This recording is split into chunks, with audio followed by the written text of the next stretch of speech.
And what the Lord mentioned to me was that, spiritual law is a thing. Spiritual law is a thing. There is a court in heaven. And there's serious consequences for each crime. God gives your enemies chances. He shows them the consequences of their actions. He shows them what's to come if they don't stop. And some of these people, they're so focused on you being happy in your life and where you are in your life and where you're heading. They're so focused on that, they have prioritized that over their own life. They have prioritized their hate for you, wanting to sabotage you. They have prioritized trying to hinder you and block you over their own life. That's how much they despise you. They would ignore that warning just to make sure that you don't make it somewhere in life.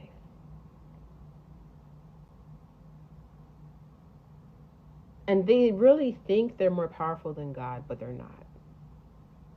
They're not. See, they need a whole team.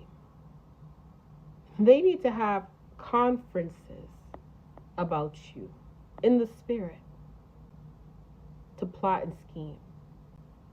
When it's just you and God, and one with him is majority.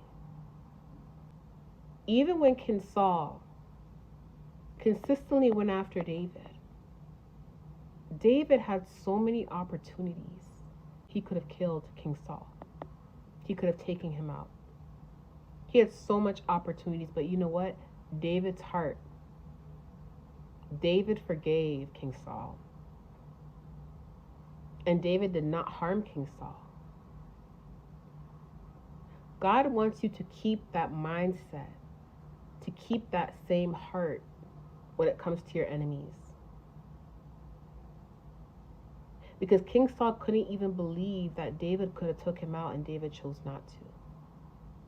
Because King Saul knew that had the opportunity be in his hands, where he had David by himself and caught David slipping, he would have killed David like he tried to on numerous occasions. But that's why David ended up in the position that he ended up in. Because God knows David's heart. And that's why, despite what they're trying to do to y'all, despite what they're trying to do to us, we will always end up where God wants us to be.